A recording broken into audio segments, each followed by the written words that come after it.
जय Hind. NCERT class 6 से 12 तक के साइंस के सीरीज में आज हम लोग एनसीईआरटी क्लास 7 अध्याय नंबर 9 मृदा इसका अध्ययन करेंगे। तो चलिए सबसे पहले हम लिखते हैं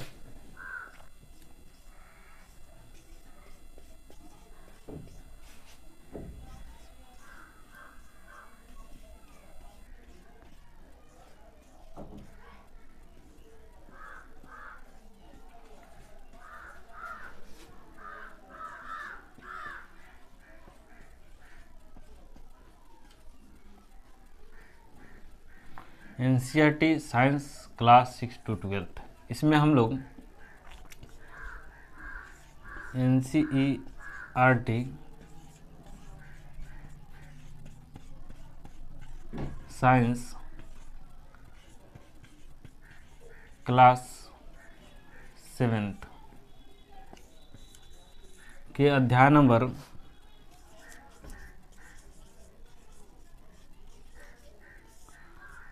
9 यानी मृदा, इसे अंग्रेजी में सॉइल कहा जाता है। इस चैप्टर का हम लोग अध्ययन करेंगे।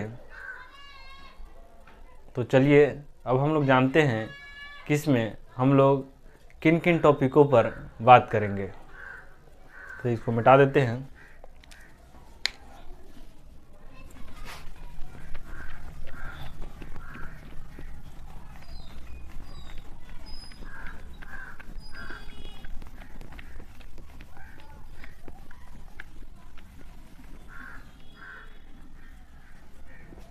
इसमें सबसे पहले हम लोग बात करेंगे कि आखिर मृदा का निर्माण कैसे होता है।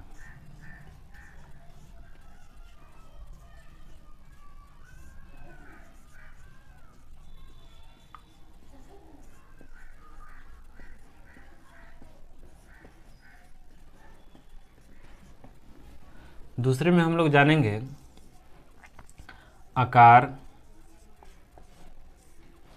रंग, गुण के आधार पर मृदा का वर्गीकरण एवं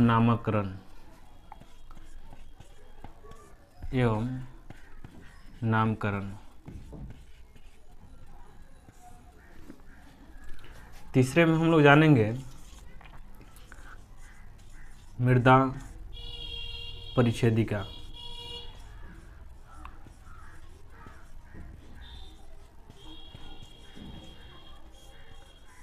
मृदा परिच्छेदिका का मतलब होता है कि मृदा में किस स्तर पर क्या क्या पाया जाता है, इसके बारे में हम लोग जानेंगे।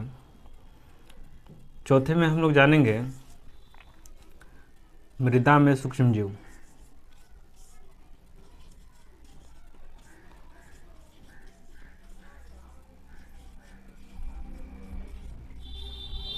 मृदा में सूक्ष्मजीव। पांचवें में हम लोग जानेंगे मृदा उपयोग।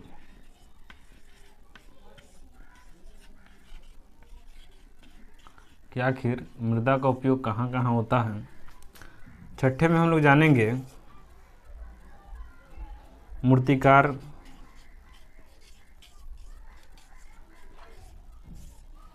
की मिट्टी।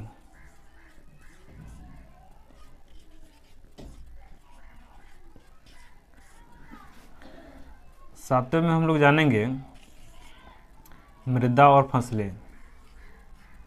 मृदा और फसलें। आठवें में हम लोग जानेंगे मृदा अपर्दन।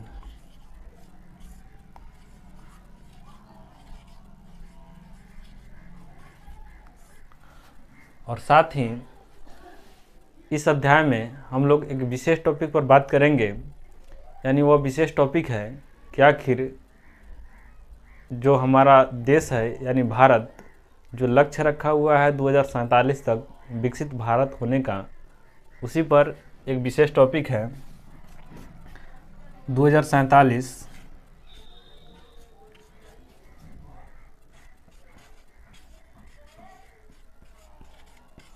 विकसित भारत की ओर मेरा एक दृष्टिकोण।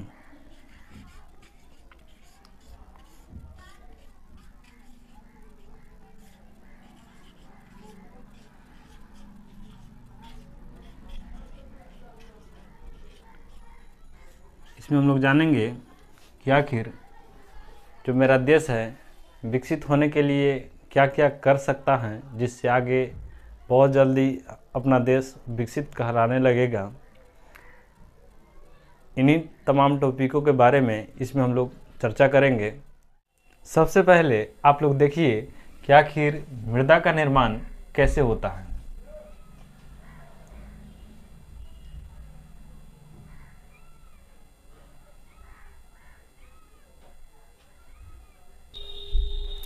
अब आप लोग देखिए आकार, रंग, गुण के आधार पर मृदा का वर्गीकरण।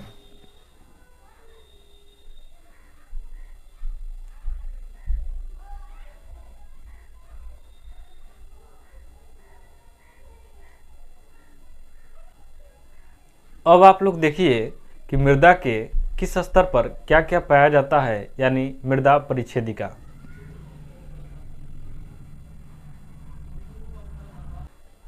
अब आप लोग देखिए कि आखिर मृदा में सूक्ष्म जीव क्या काम करते हैं, यानी मृदा में सूक्ष्म जीव।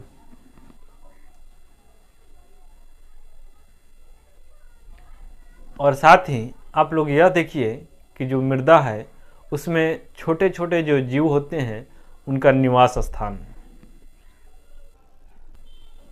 अब आप लोग देखिए कि आखिर हम लोग मृदा का उपयोग कहाँ कहाँ करते हैं।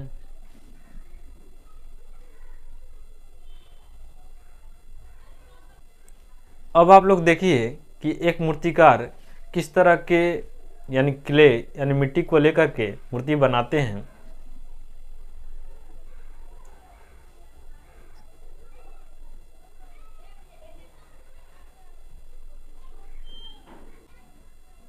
अब आप लोग देखिए कि किस तरह के मृदा में किस तरह के फसल बोए जा सकते हैं, यानी उनके लिए जो पर्याप्त मृदा किस तरह के होने चाहिए किस फसल के लिए।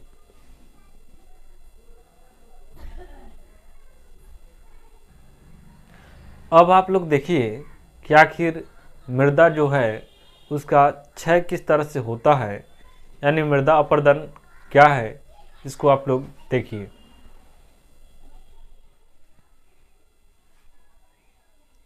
मृदा निर्माण से लेकर के मृदा के अपरदन तक के सभी टॉपिकों का आज हम लोग एक एक करके अध्ययन करेंगे।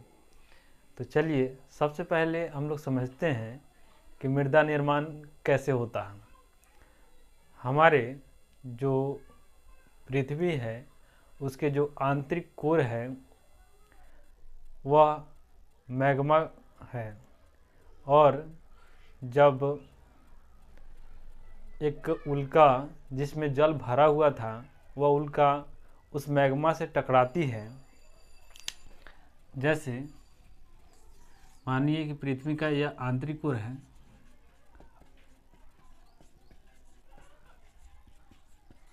और एक जल से भरा हुआ उल्का इस पृथ्वी से टकराती है, तो क्या होता है, इसके बाहरी जो कोर है इस पर चट्टान के कुछ लेयर बनाते हैं। यानी जैसे आप लोग देखते होंगे कि जब ज्वालामुखियाँ विस्फोट होती है तो वह जल से संपर्क कर करके ठंडी हो जाती है और वह एक चट्टान का रूप धारण कर लेती है। उसी तरह से यह मैग्मा चट्टान का रूप धारण कर लेती थी और समय और जलवायु में परिवर्तन होने के कारण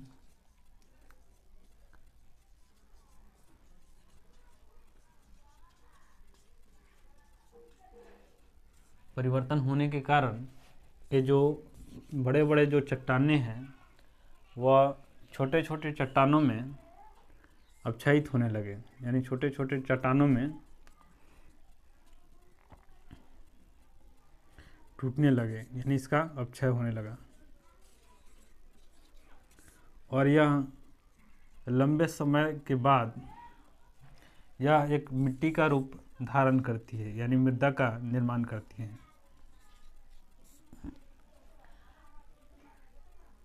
और यह जो मृदा है इसमें क्या क्या पाया जाता है? मृदा में वायु प्लस जल प्लस चट्टानी अवशेष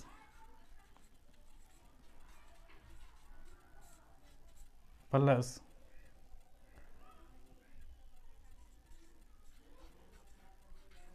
ह्यूमस, इसमें 25% जल वायु, 25% जल चट्टानी अवशेष 45% और ह्यूमस 5% पाए जाते हैं। कुछ में इसके मात्रा ज़्यादा भी होते हैं, जैसे दलदली जो क्षेत्र होते हैं उसमें ह्यूमस का मात्रा थोड़ा ज़्यादा होता है। यही प्रक्रिया के कारण मृदा का निर्माण होता है, यानी जैसे मैग्मा है, वो मैग्मा पर जैसे बाहर से एक उल्का टकराता है जिसमें जल होता है, उसके कारण वो मैग्मा ठंडा होता है और ठंडा होने के कारण चट्टान का रूप धारण कर लेता है और उससे वही चट्टान अपक्षयित होकर के मृदा का रूप धारण कर लेती है। और पृथ्वी के झुकाव के कारण अलग अलग स्थानों पर यह मृदा अलग अलग रूपों में एवं इसमें जो ऑक्साइड होते हैं वो अलग अलग मिलने के कारण या अलग अलग रंगों में परिवर्तित हो जाते हैं। तो चलिए अब हम लोग समझते हैं आकार, रंग और गुण के आधार पर मृदा का वर्गीकरण एवं नामकरण।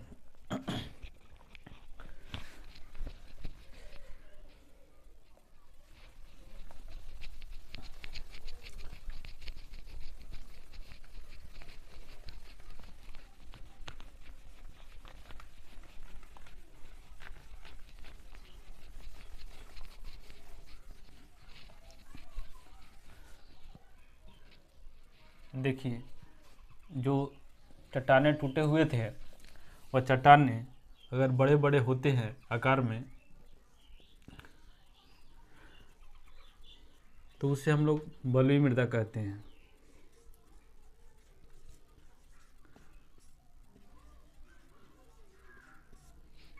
और जो छोटे छोटे कण होते हैं यानी महीन महीन कण होते हैं, महीन महीन, वो कण चिकनी मिट्टी, चिकनी मृदा कहलाती है। और इन दोनों को जब आपस में मिला दिया जाता है, यानी जो मिक्सर होते हैं, उसे जलोढ़ मृदा या फिर इसे दोमट मृदा कहते हैं। यह हुआ आकार के आधार पर। अब हम लोग समझते हैं रंग के आधार पर। जैसे कुछ मृदा होते हैं वो काले होते हैं, काला मृदा, लाल मृदा, पीला मृदा, भूरा मृदा,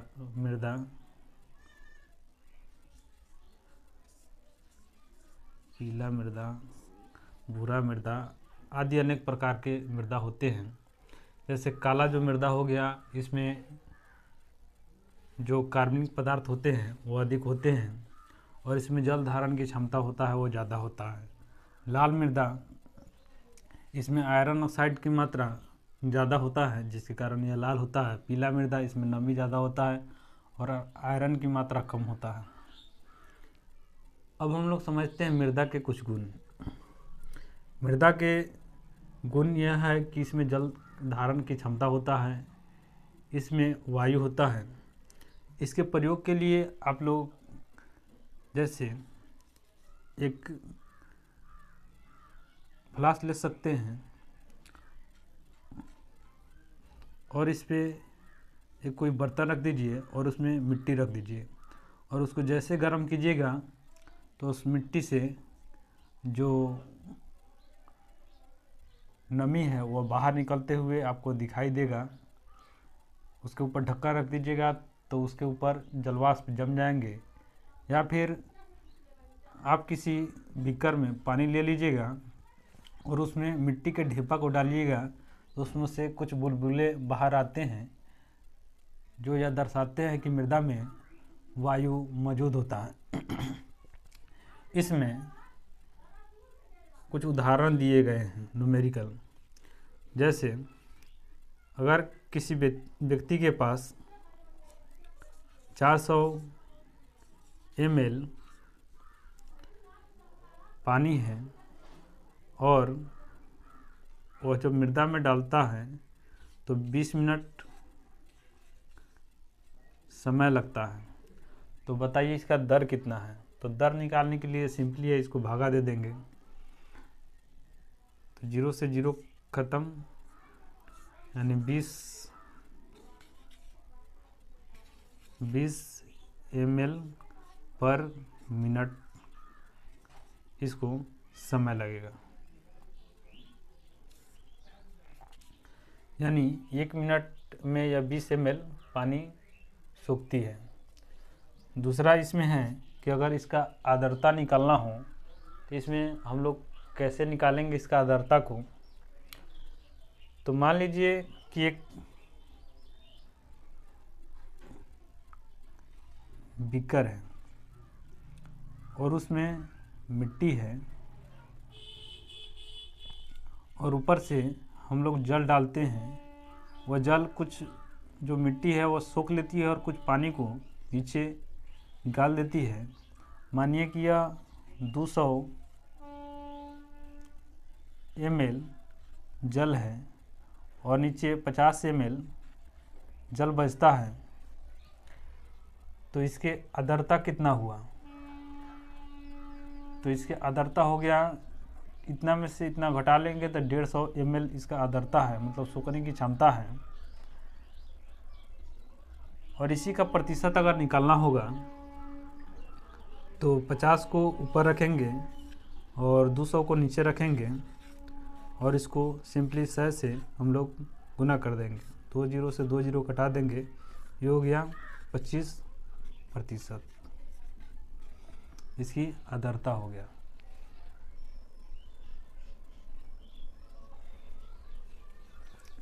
इस तरह से हम लोग न्यूमेरिकल को भी सॉल्व कर सकते हैं। आर्द्रता एवं इसमें नमी जो है उसको निकाल सकते हैं। अब हम लोग समझते हैं मृदा परिच्छेदिका के बारे में।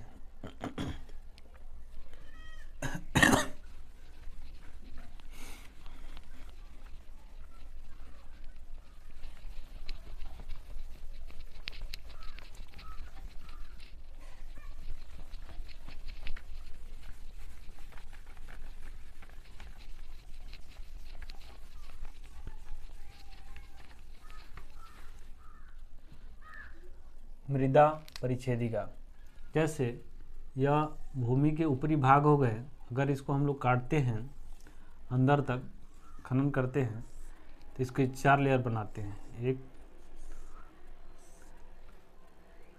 देखिए, जैसे ऊपर के भाग हो गए, इसको हम लोग कहते हैं ए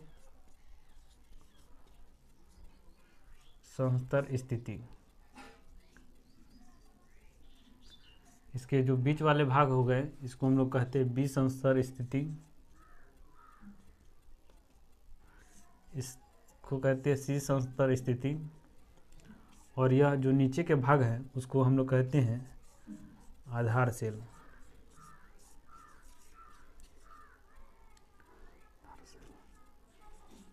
आधार सेल। जो ऊपर के जो भाग होते हैं इस पर ह्यूमस पाए जाते हैं। ह्यूमस मतलब नमी। और ह्यूमस किस चीज़ का बना होता है, जैसे कोई भी जीव हो गया या फिर जैसे पेड़ पौधा हो गया, उसके सूखे जो पत्ते होते हैं वो सड़ जाते हैं या गल जाते हैं तो वह ह्यूमस का रूप धारण कर लेते हैं। उसमें बहुत सारे कार्बनिक पदार्थ होते हैं। जितने भी छोटे छोटे पौधे होते हैं उनके जड़ ये संतर स्थिति में ही होते हैं, और जो विसंस्तर स्थिति है इसमें खनिज लवण की प्रचुरता होती है, यानी खनिज की प्रचुरता होती है। ये आप लोग इसको याद कर लीजिएगा क्योंकि यह एग्ज़ाम में हमेशा पूछा जाता है। जो संस्तर स्थिति है इसमें छोटे छोटे आपको कंकड़ पत्थर दिखने लगेंगे, और जो आधार सेल है इसमें आपको बड़े बड़े पत्थर दिखेंगे। इसमें फावड़ा चलाना कठिन होता है। यह है मृदा परिच्छेदिका, यानी मृदा के अंदर क्या क्या पाया जाता है। इससे आप लोग घर पे भी ट्राई कर सकते हैं। जैसे आप एक गिलास ले लीजिएगा और उसमें जल भर दीजिएगा और उसमें आप लोग मिट्टी उठा करके डाल दीजिएगा। देखिएगा जो भारी कण होगा सबसे, यानी जो चट्टान जैसा होगा पत्थर, वो नीचे बैठ जाएगा। उसके ऊपर जो बालू वाले कण होंगे ऊपर बैठेंगे। जो ह्यूमस होंगे वह ऊपर छताते रहेंगे। आप लोग देख सकते हैं कर करके। अब हम लोग समझते हैं मृदा में सूक्ष्म जीव।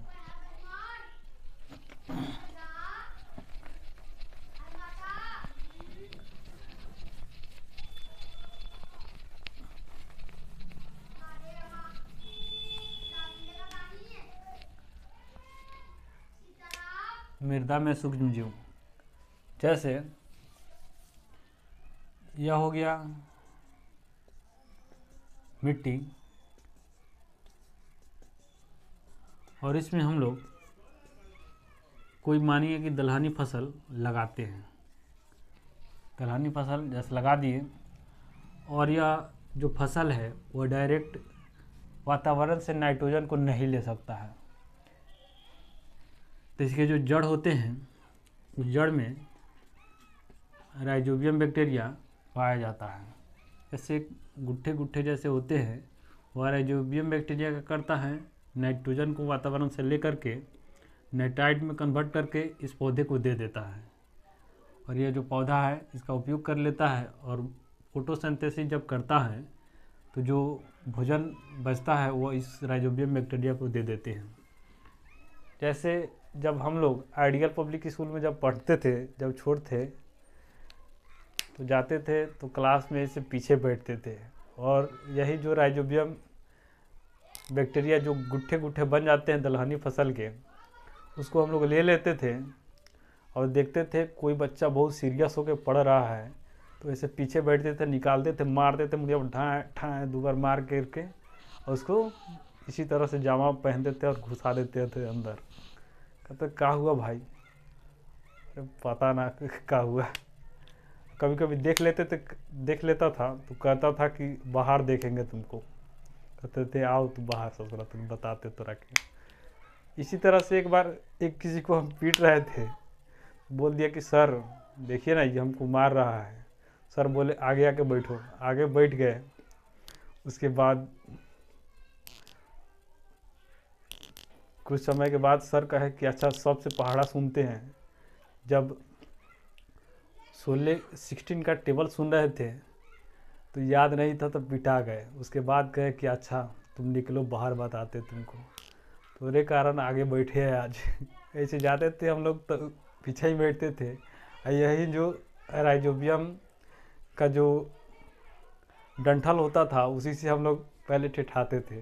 तो चलिए अब हम लोग समझते हैं मृदा का उपयोग। ठीक है,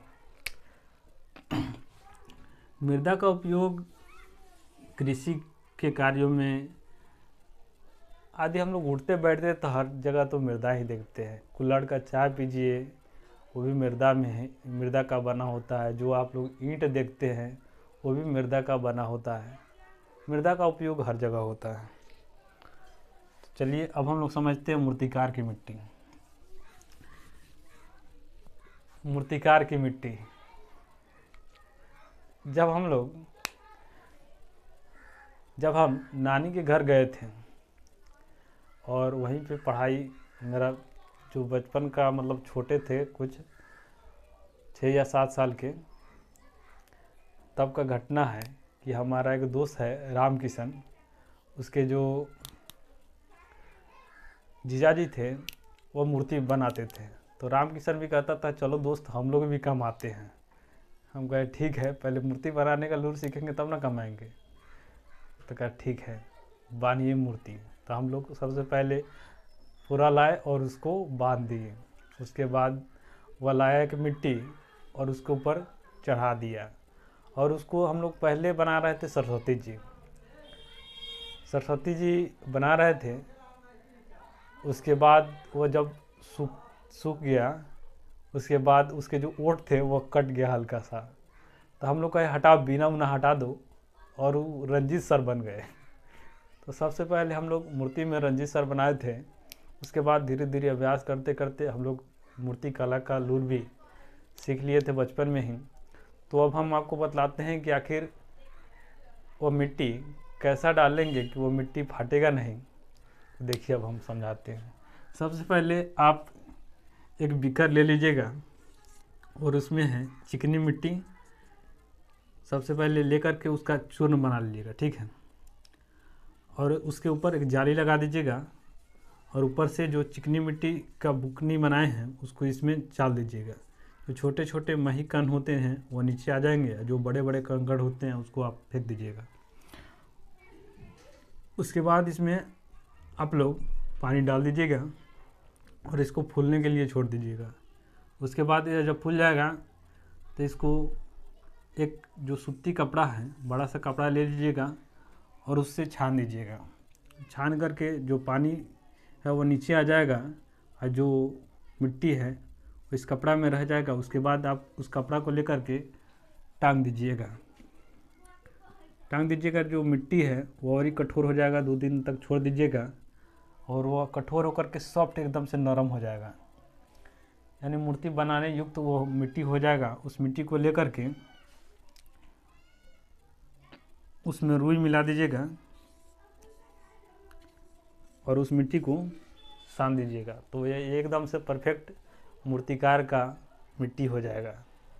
तो चलिए अब हम आपको समझाते हैं मृदा और फसलें।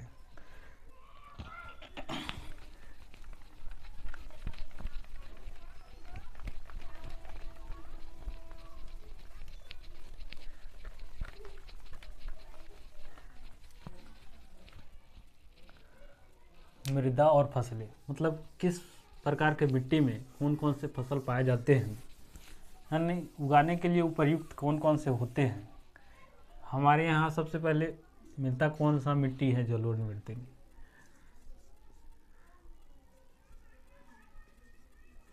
जलोढ़ मृदा हमारे यहाँ मिलता है। तो हम बताते हैं कि हम लोग क्या क्या पहले रोपते हैं। सबसे पहले सीजन आर कथी कौन चीज़ का रहा है, गेहूँ। गेहूँ हो गया, उसमें धान रोपते हैं। उसके बाद आलू रोपते हैं, गोभी रोपते हैं, चना रोपते हैं,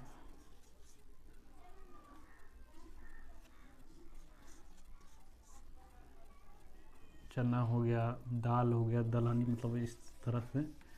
उसके बाद मक्का रोपते हैं।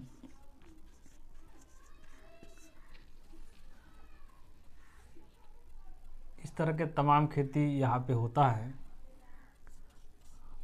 और यह मिट्टी इस सब चीज़ के लिए उपयुक्त मानी जाती है। दूसरा है फसलें, मतलब दूसरा है काली मिट्टी।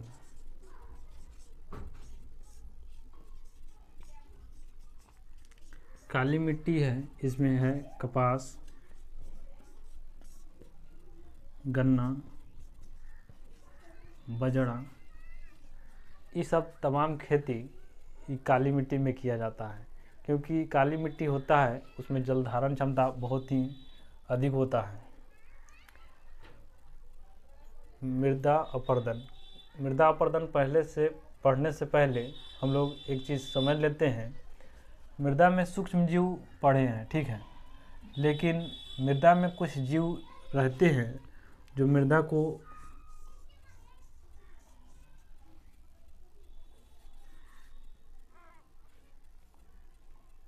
और मदद करते हैं, जैसे केचुआ हो गया। केचुआ को किसान का मित्र कहा जाता है। यह मृदा में रह करके मृदा को ऊपर और नीचे करता है और इसमें स्थान बनाता है ताकि वायु अंदर तक जा सके और नीचे के जो बैक्टीरिया है वो आराम से मतलब सुरक्षित रह सके और इसके जो मल निकलते हैं उससे भी खाद तैयार होते हैं। और जो मृदा है उसमें और भी सूक्ष्म जीव और छोटे छोटे जीव होते हैं, जैसे चूहा हो गया, सांप हो गया, छुछुंदर हो गया, कछुआ हो गया, मेढक हो गया, ये सब मृदा में ही रहते हैं। अब हम लोग समझते हैं मृदा अपरदन को।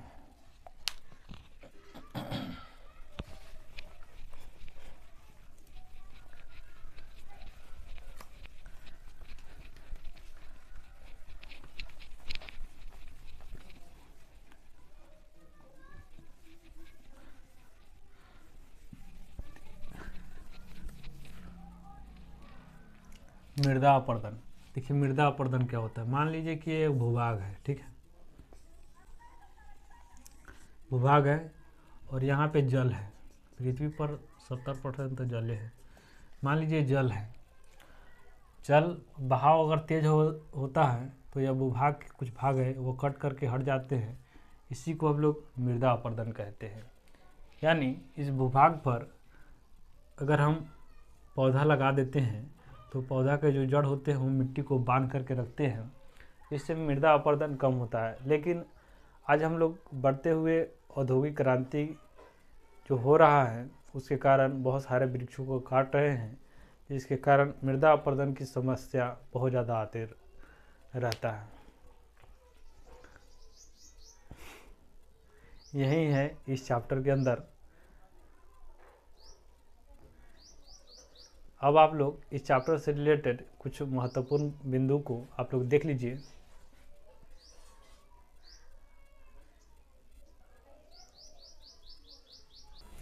दो 2047 विकसित भारत की ओर मेरा एक दृष्टिकोण।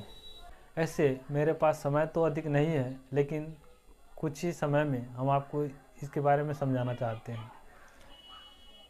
इसे एक कहानी से शुरुआत करते हैं। एक कुत्ता और एक गधा जो आपस में बहुत ही घनिष्ठ मित्रता होता है। जो कुत्ता होते हैं वो गधा से संवाद करते हैं, तो कुत्ता अपने मालिक के बारे में बताते हैं कि जो हमारा मालिक है वह हमारे साथ सोता है, हमारे साथ उड़ता है, हमारे साथ बैठता है, हमारे साथ चलता है, हमारे साथ खाता है, हमारे साथ पीता है, हमारे साथ नहाता है, हमारे साथ धोता, मतलब धोता नहीं है उतना नहीं है, मतलब घनिष्ठता बहुत है। मतलब वो कुत्ता कहना चाहते हैं कि हमारे जो मालिक हैं हमको बहुत मानते हैं। तो गधा कहते हैं कि हमारा जो मालिक है क्या बताए, हमसे दिन भर काम करवाते हैं, फिर रात को 2-4 डंडा भी लगा देते हैं। तो जो कुत्ता होते हैं वो गधा से कहते, दोस्त तुम उसको छोड़ काहे नहीं देते हो अपने मालिक को। तो गधा कहता है कि जो मालिक के बेटी है वो बहुत ही सुंदर है, और जब वह पढ़ती नहीं है तो मालिक कहते हैं कि तुम नहीं पढ़ोगी तो हम तुम्हारा शादी गधे से करा देंगे। समझ रहे हैं तो वो गधा वहाँ पे रहता है, वो खुश हो जाता है, कहता है चलो बढ़िया है, इसलिए हम नहीं छोड़ पाते हैं। तो यह एक जोक था, लेकिन इसका संदेश यही है कि लड़कियों को सबसे ज़्यादा शिक्षा देना चाहिए। अगर लड़का शिक्षित होते हैं तो यह आवश्यक नहीं कि उसके घर के सारे सदस्य शिक्षित हों, लेकिन एक जब लड़की शिक्षित होती है और वह जब ससुराल जाती है तो मायके और ससुराल दोनों को सुधारती है, और साथ ही उसके जो होने वाले वंशज होते हैं वो सभी शिक्षित होते हैं। इसलिए महिलाओं को शिक्षा पर अधिक ध्यान देना चाहिए। साथ ही जो स्कूल या कॉलेज होते हैं उसमें शिक्षा किस तरह की होनी चाहिए। शिक्षा ऐसे हो जैसे कोई व्यक्ति ग्रेजुएशन कर लिया तो उसे कभी बेरोजगार ना होना पड़े। उसके अंदर कौशल सिखाना चाहिए, किसी फैक्ट्री या फिर किसी इंडस्ट्री में ले जाकर उसे दिखाना चाहिए किस तरह से इस तरह से काम होता है, ताकि वो भविष्य में चल कर के कभी बेरोजगार ना बैठ सके। साथ ही उसे कोई इन्वेंशन हो रहा हो, कोई आविष्कार हो रहा हो, वहाँ ले जाना चाहिए, ताकि वह देख कर के उसके माइंड में भी कुछ नया चीज़ करने का मन करे और वह नए नए चीज़ों का आविष्कार कर सके। और यहाँ का शिक्षा व्यवस्था किस तरह के हो, तब यह भारत जल्दी विकसित हो सकता है जब मंत्री और एक आम व्यक्ति के बच्चे एक ही साथ एक ही स्कूल में जब पढ़ने लगे, तब मानिए कि यह शिक्षा व्यवस्था दिन पर दिन सुधार की ओर बढ़ते चले जाएगा। क्योंकि जो मंत्री के बच्चे होते हैं उनके पास पैसे ज़्यादा होते हैं, तो वह किसी बड़े स्कूल में या यूनिवर्सिटी में अपने नाम को दाखिला करा लेते हैं और उसमें पढ़ते हैं। जो गरीब के बच्चे होते हैं वो सरकारी में जाते हैं, पढ़ते हैं और फिर चले आते हैं। तो इस तरह का मतभेद नहीं होना चाहिए। हमारे भारत में ज़्यादा स्कूल नहीं खुले, लेकिन जो स्कूल खुले हैं उसमें पढ़ाई नियमित हो और उसके जो गुण हैं वह ज़्यादा बढ़े, लेकिन क्वांटिटी कम ही हो तो भी अच्छा है। हम यह नहीं चाहते कि स्कूल ज़्यादा खुल जाए लेकिन उसमें पढ़ाई ना हो, तो क्या ज़रूरी है स्कूल खोलने का उतना। जब तक शिक्षा व्यवस्था में सुधार नहीं होगा तब तक भारत का विकास हो ही नहीं सकता है, भारत विकसित हो ही नहीं सकता है। और शिक्षक लोग आजकल इसे एक व्यापार बना दी है। अगर आप पटना में जाए या फिर चंदमारी में जाए तो ट्यूशन इतना है कि आप एक ढेला लेकर के जहाँ फेंकिएगा तो एक ट्यूशन में ही गिरेगा। उससे आज लोग व्यापार की तरह मतलब बना दिए हैं एजुकेशन सिस्टम को, तो वह सब नहीं होना चाहिए। और साथ ही शिक्षक को एक विद्यार्थी की तरह सोचना चाहिए। अगर शिक्षक विद्यार्थी की तरह सोचते हैं तब जा कर के वह विद्यार्थी को अच्छे से समझा सकते हैं। जैसे अगर कोई भी शिक्षक है, अगर क्लास में 100 बच्चे बैठे हुए हैं तो वे जो शिक्षक होते हैं तो वो ये अंग्रेजी में ही भाषण देने लगते हैं, और ऐसे बच्चा उसमें क्या जो 10 या 20 बच्चा है जो अंग्रेजी समझता है, बाकी का समझता नहीं है। तो ऐसे ऐसे मन में तो कुछ ना कुछ कहिए देता है बच्चा, लेकिन मुंह पर तो नहीं बोल पाता है, वो अलग बात है। उसके बाद शिक्षक लोग को भी समझना चाहिए कि जो बच्चा समझ पाता है उसी शब्दों का प्रयोग करें। और साथ ही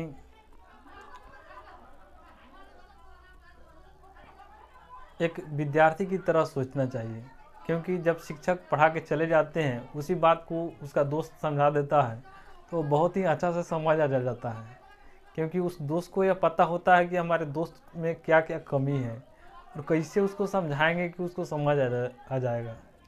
उसी तरह से एक शिक्षक को भी होना चाहिए और उस बच्चे के इंटरेस्ट को देखना चाहिए कि वो बच्चा किस चीज़ में रुचि रखता है।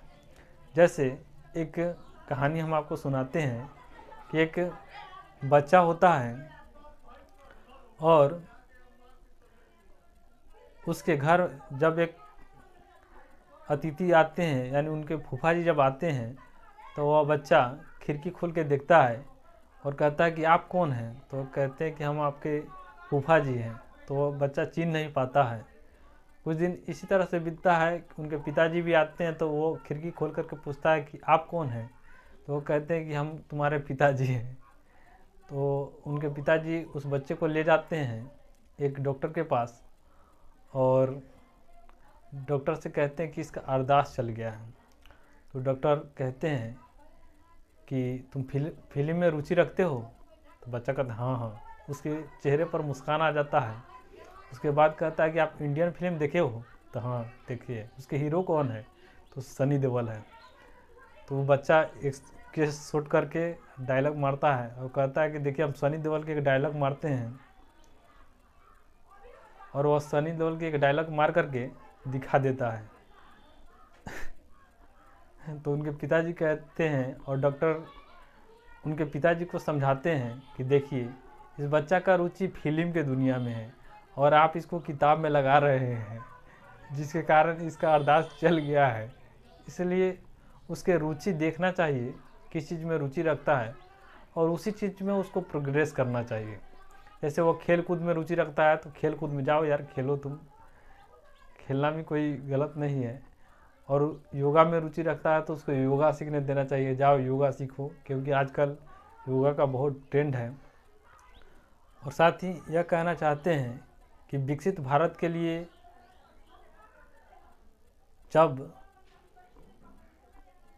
मेरा भारत आज जो है बजट में मतलब 500 करोड़ रुपया लगाया हुआ है एआई के क्षेत्र में, उसमें 5000 करोड़ भी रुपया लगाता तो कम ही है, क्योंकि एआई के क्षेत्र में हम लोग जितना तरक्की करेंगे भविष्य में हम लोग विकसित की तरफ उतना ही आगे बढ़ेंगे। यानी जो हमारा देश का जीडीपी है वो उतना ही ज़्यादा बढ़ेगा। इसलिए भारत सरकार को एआई के क्षेत्र में ज़्यादा काम करना चाहिए और हर स्कूल विद्यालय में एआई के प्रति सभी को शिक्षा देना चाहिए। और साथ ही जो हमारे आदर्श व्यक्ति यानी राम कृष्ण जो है उन्हें किताबों में भी लाना चाहिए, कक्षा 6 में लाना चाहिए, उससे नीचे के कक्षा में भी लाना चाहिए। ऐसे टिंकल टिंकल लिटिल स्टार करने से अच्छा है कि हम अपने आदर्शों को पढ़ेंगे। कालिदास को लाना चाहिए, बुद्ध को लाना चाहिए, महावीर को लाना चाहिए, तब अपना देश विकसित की तरफ बढ़ पाएगा। यही हमारा एक दृष्टिकोण है। आगे जाने से पहले हम आपको 2 शब्द बोलना चाहेंगे कि जिसकी मस्ती जिंदा है उसकी हस्ती जिंदा है। इसी बात पर आप लोग मुस्कुरा दीजिए। ऐसे मेरा 16 से लेकर के 19 तक एग्ज़ाम होने वाला है, तो अब उसके बाद ही मिलेंगे। तब तक के लिए जय हिंद।